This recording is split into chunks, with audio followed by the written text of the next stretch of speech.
खुलुमबाय दिनै मोनाबिलिनि खौरांफोरा जाबाय गिबि खौराङाव दङ बलिउडनि सुपारस्टार फावखुंग्रि दीपिका पादुक'णआ मेटा एआइनि गोदान गारां महरै खामानि मावनो थाखाय मेटाजों लोगो जादों, जाय मोनसे स्टेट अफ द आर्ट आर्टिफिशियेल इन्टेलिजेन्स एसिस्टेन्ट जाय मेटानि ससियेल मिडिया प्लेटफर्मफोराव इनस्टाग्राम आरो व्हाट्सएपजों लोगोसे सरजाबनाय जादों, जेराव फावखुंग्रि दीपिकाया मोनसे इनस्टाग्राम भिडिअ'आव बे हेफाजाबनि सोमोन्दै गोसो गुदुङै फोरमायथिदों, जेराव बिथांखौ मेटा एआइनि थाखाय गावनि गारांखौ रेकर्डिं खालामनाय नुनो मोननाय जादों। हाय, आं दीपिका पादुक'ण, आं मेटा एआइनि गोदान गारां, जेराव बे बाहागोदारिनि गेजेरजों मोन द' हादोरफोर Bharat, America, Canada, Britain, Australia आरो निउजिलेन्डनि बाहागोगिरिफोरा दीपिकानि रुजुजायै गारांजों मेटा एआइखौ बाहायनो हागोन। बे हाबाफारिया सासे फावखुंग्रि महरै दीपिकानि बहुमुखी प्रतिभाखौ दिन्थिनायनि अनगायैबो सिनायजानाय गारांफोरजों डिजिटेल सोमोन्दोखौ बांसिन गावारि खालामनायनि मेटानि रादायखौबो दिन्थिगोन। बे गोरोबलायनाया मेटानि गेदेर थांखिनि मोनसे बाहागो, जाय गावनि एआइ टुल्सफोरखौ जायगायारि खालामनाय, सिनायजानाय आरो हारिमुआरि रायखांनायफोरनि गेजेरजों सोमोन्दोखौ बांहोनाय। नैथि खौराङाव दङ मुंदांखा देंखोगिरि जुबिन गार्गनि थैनायजों लोब्बा थानाय साबा दायनिगिरिफोरखौ थांनाय सानखालि बाक्सा जिल्लानि जोबथेसालियाव लाबोनाय समाव गोबां दुंहाव जाथाया जालाङो। जुबिन गार्गनि थैनाय जाथायाव लोब्बा थानाय दायनिगिरिफोरखौ बाक्सा जिल्लानि डिस्ट्रिक्ट जोबथेसालियाव लाबोनाय समाव जुबिन गार्गखौ मोजां मोनग्रा गोबां सुबुंफ्रा बाक्सा जिल्लानि जोबथेसालियाव थानो होआ होननानै बाक्सानि थामहिनबा सोरखारनि हेंथा दिन्थिफुंनानै खुद्रिसारनायखौ नुनो मोननाय जादों। फारियै श्याम कानु महन्त, सिद्धार्थ शर्मा आरो सन्दीपन गार्गजों लोगोसे गासै साबा दायनिगिरिफोरखौ बाक्सा जिल्लानि जिल्ला जोबथेसालियाव लाबोनाय समाव गोबां सुबुंफ्रा ओंखारबोना जिल्लानि जोबथेसालियाव थानो होआ होनना बुंनायनि सायाव दुंहाव थासारिया जानानै थाङो, जाय जाथाया दासिमबो गोबां सावरायजादों, समाजारि बिजोङाव गोसारदों। मख'नो गोनांदि जुबिन गार्गनि रुंसारि जानायाव लोब्बा थानाय श्याम कानु महन्त, सिद्धार्थ शर्माजों लोगोसे सन्दीपन गार्ग आरो गासै साबा दायनिगिरिफोरखौ बाक्सा जिल्लानि जोबथेसालियाव लाबोनायनि सिगां गोबां रोजा रोजा सुबुंफोरा दायनिगिरिफोरखौ गोख्रोङै साजा होनांगौ होननानैबो खुद्रिसारदों आरो दाबि दैखांनायखौ नुनो मोनदों। मैयानि जाथायाव पुलिस बिफान आरो रायजोनि गेजेरावबो नारा-नाथा जुजिलायनाय एबा गाग्लोबलायनाय जाथाय जालाङो। मिथिनो मोननाय बायदिब्ला सोमावसारगिरिफ्रा पुलिसनि फारसे अन्थाइ खुबैनायाव गोबां सोरखारनि सुबुंफोरा जोखोम जानो गोनां जादोंमोन। बेराफारसेथिं बाक्सा जिल्ला जोबथेसालियाव जालांनाय जाथायाव थामथि गोहोनि आखाइ थानायनि सन्देह खालामनाय जादों। सासे भारतारि आर्मिनि सोमोन्दो थानायनिबो अजद दैखांदों। हरनि समाव जाथायजों लोब्बा थानाय सा 13 सुबुंखौ पुलिसआ हमबाय होनना सुलुङाव फोरमायदों।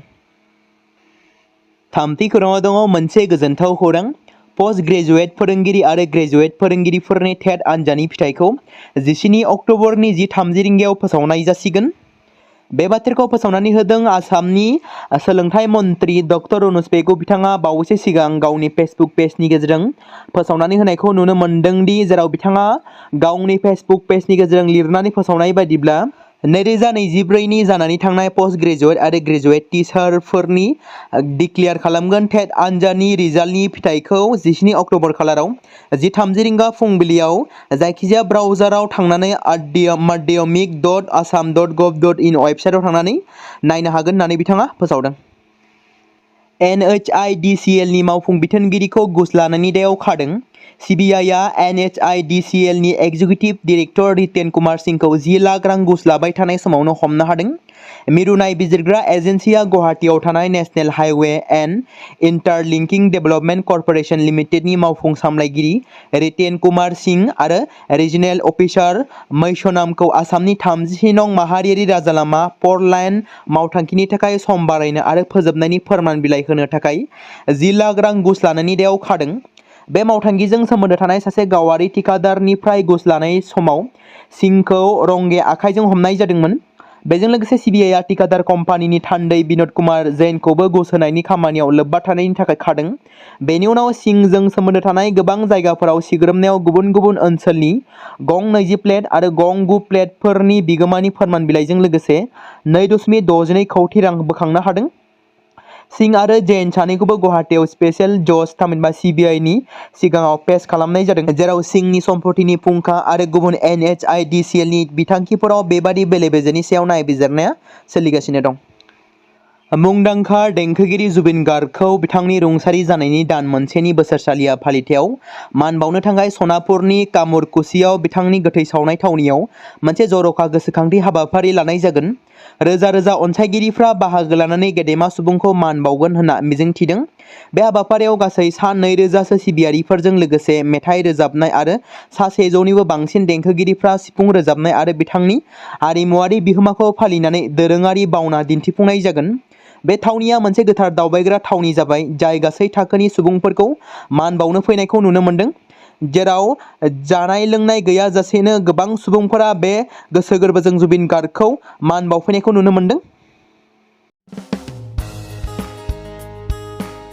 बे समाव मोनसे गोनां फोसावथाय बर' सावथुन नायनानै मोजां मोनग्रा गासै बर' रायजो राजाफोरनि गेजेराव लानानै फैदों मोनसे बर'नि OTT प्लेटफर्म गोनां, जाय प्लेटफर्मनि गेजेरजों नोंथांमोना बर'नि गोदान गोजाम सावथुनफोरखौ नुनो मोनगोन। थांनाय माखासे बोसोर सिगां बर'नि गेजेराव लानानै फैनाय निउबो एप बायदिनो फिन आरोबाव लानानै फैदों बर' रायजो राजाफोरनि थाखाय।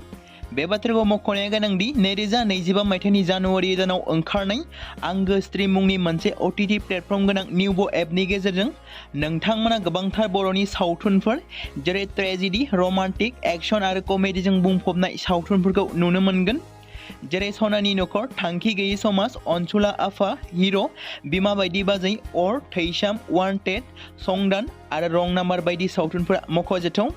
बेफोर सावथुनफोरखौ नायनो थाखाय नोंथांमोना गिबियावनो आंगो स्ट्रीम एपखौ गाव गावनि मबाइलाव थानाय प्ले स्ट'रनिफ्राय डाउनल'ड खालामनानै लोगोसे इनस्टल खालामनानै गावनि मबाइल नाम्बारजों लगइन खालामनानै लाग्रोनांगोन। बेनि उनाव नोंथांमोना गोबांथार नुनो मोनै सावथुनफोरखौ गुगोल पे, फन पे आरो पेटिएमजों रं नाम्बार सावथुनखौ नायनो थाखाय 60 रां आरो संदान सावथुनखौ नायनो थाखाय 80 रां, वान्टेड सावथुनखौ नायनो थाखाय 60 रां, थैसाम सावथुनखौ नायनो थाखाय 60 रां, बेबादिनो गोबांथार नुनो मोनै सावथुनफोरखौ नायनो थाखाय सुबिदा खालामनानै होदों आंगो स्ट्रीम प्लेटफर्मा। फिन नोंथांमोननि गेजेराव फोरमायबावनो लादों बर' सावथुन नायनानै मोजां मोनग्रा गासै बर' रायजो राजाफोरनि गेजेराव लानानै फैदों मोनसे बर'नि OTT प्लेटफर्म गोनां, जाय प्लेटफर्मनि गेजेरजों नोंथांमोना बर'नि नुनो मोनै सावथुनफोर जेराव गोदान गोजाम सावथुनफोरखौ नुनो मोनगोन।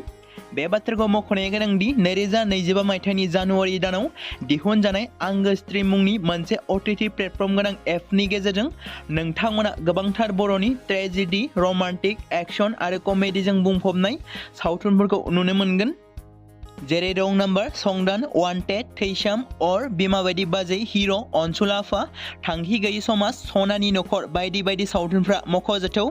बेफोर सावथुनफोरखौ नायनो थाखाय नोंथांमोना गिबियावनो आंगो स्ट्रीम एपखौ गाव गावनि मबाइलाव थाखानाय प्ले स्ट'रनिफ्राय इनस्टल खालामनानै गावनि मबाइल नाम्बारजों लगइन खालामखांनायनि उनाव नोंथांमोना गोबांथार नुनो मोनै सावथुनफोरखौ गुगोल पे, फन पे आरो पेटिएमजों रं नाम्बार सावथुनखौ नायनो थाखाय 60 रां, संदान सावथुनखौ नायनो थाखाय 80 रां, वान्टेड सावथुनखौ नायनो थाखाय 60 रां, थैसाम सावथुनखौ नायनो थाखाय 60 रां, बेफोरबायदिनो अर सावथुनखौ नायनो थाखाय 60 रां पे खालामनांगोन। बेबायदिनो गोबांथार नुनो मोनै बर' सावथुनफोरखौ नायनो थाखाय सुबिदा खालामनानै होदों आंगो स्ट्रीम प्लेटफर्मा।